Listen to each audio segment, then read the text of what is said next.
जय श्री राम। अरणकांड का 28वां सर्ग। खर के साथ श्री राम का घोर युद्ध। त्रिशरा सहित दूसर को रणभूमि में मारा गया देख श्री राम के पराक्रम पर दृष्टिपात करके खर को भी बड़ा भय हुआ।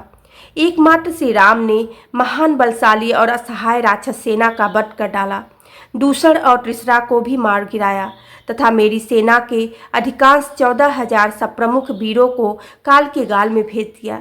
यह सब देख और सोचकर राक्षस खर उदास हो गया। उसने श्री राम पर उसी तरह आक्रमण किया जैसे नमूच ने इंद्र पर किया था।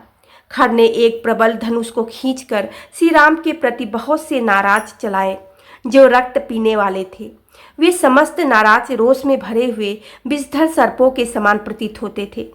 धनुर्विद्या के अभ्यास से प्रत्यंचा को हिलाता और नाना प्रकार के अस्त्रों का प्रदर्शन करता हुआ रथारूढ़ खर सम्रांगण में युद्ध के अनेक पैतरे दिखाता हुआ विचरने लगा। उस महारथी वीर ने अपने बाणों से समस्त दिशाओं और विदिशाओं को ढक दिया। उसे ऐसा करते देख श्री राम ने भी अपना विशाल धनुष उठाया और समस्त दिशाओं को बाणों से आच्छादित कर दिया। जैसे मेघ जल की वर्षा से आकाश को ढक देता है, उसी प्रकार से रघुनाथ जी ने भी आग की चिंगारियों के समान दुसह सहायकों की वर्षा करके आकाश को ठसाठस भर दिया। वहां थोड़ी सी ही जगह खाली नहीं रहने दी।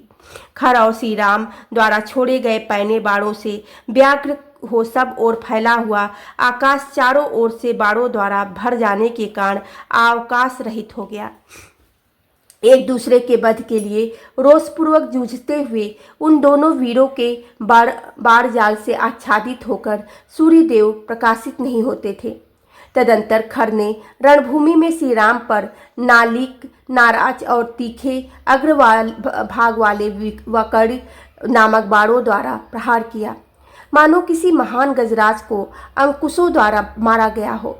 उस समय हाथ में धनुष लेकर रथ में स्थिरता पूर्वक बैठे हुए राक्षस खर को समस्त प्राणियों ने पासधारी यमराज के समान देखा। उस बेला में समस्त धनुषों का वध करने वाले तथा पुरुषार्थ की पर डटे हुए महान बलशाली श्री राम को खर ने थका हुआ समझा। अधपि वह सिंह के समान चलता और सिंह के ही तुल्य पराक्रम प्रकट करता था, तो भी उस खर को देखकर श्री राम उसी तरह उद्विग्न नहीं होते थे जैसे छोटे से मृग को देखकर सिंह भयभीत नहीं होता है। तत्पश्चात जैसे पतिंगा आग के पास जाता है, उसी प्रकार खर अपने सूर्य तुल्य तेजस्वी विशाल रथ के द्वारा श्री रामचंद्र जी के पास गया। वहां जाकर उस राक्षस खर ने अपने हाथ की फुर्ती दिखाते हुए महात्मा श्री राम के बाणों सहित धनुष को मुट्ठी पकड़ने की जगह से काट डाला। फिर इंद्र के वज्र की भांति प्रकाशित होने वाले दूसरे 7 बाण लेकर रणभूमि में कुपित हुए खर ने उनके द्वारा श्री राम के मर्म स्थल पर चोट पहुंचाई। तदंतर अप्रतिम बलशाली श्री राम को सहस्त्रों बाणों से पीड़ित करके निशाचर खर समरभूमि में जोर जोर से गर्जना करने लगा। खर के छोड़े हुए उत्तम गांठ वाले बाणों द्वारा कटकर श्री राम का सूर्य तुल्य तेजस्वी कवच पृथ्वी पर गिर पड़ा। उनके सभी अंगों में खर के बाण धंस गए थे। उस समय कुपित हो समरभूमि में खड़े हुए श्री रघुनाथ जी धूम रहित प्रज्वलित अग्नि की भांति शोभा पा रहे थे। तब शत्रु का नाश करने वाले भगवान श्री राम ने अपने विपक्षी का विनाश करने के लिए एक दूसरे विशाल धनुष पर, जिसकी ध्वनि बहुत ही गंभीर थी, प्रत्यंचा चढ़ाई।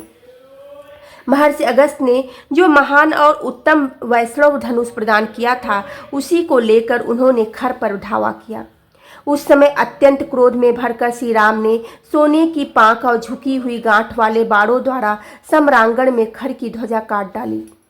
वह दर्शनीय सुवर्णमय ध्वजा अनेक टुकड़ों में कटकर धरती पर गिर पड़ा, मानो देवताओं की आज्ञा से सूर्यदेव भूमि पर उतर आए हों। क्रोध में भरे हुए खर को मर्म स्थानों का ज्ञान था। उसने श्री राम के अंगों में, विशेषतः उनकी छाती में 4 बाण मारे, मानो किसी महावत ने गजराज पर तोमरों में प्रहार किया हो।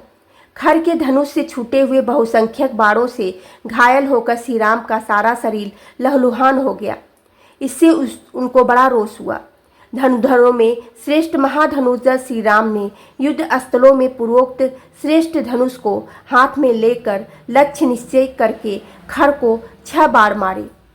उन्होंने एक बार उसके मस्तक में, 2 से उसकी भुजाओं में और 3 अर्धचंद्राकार बाणों से उसकी छाती में गहरी चोट पहुंचाई।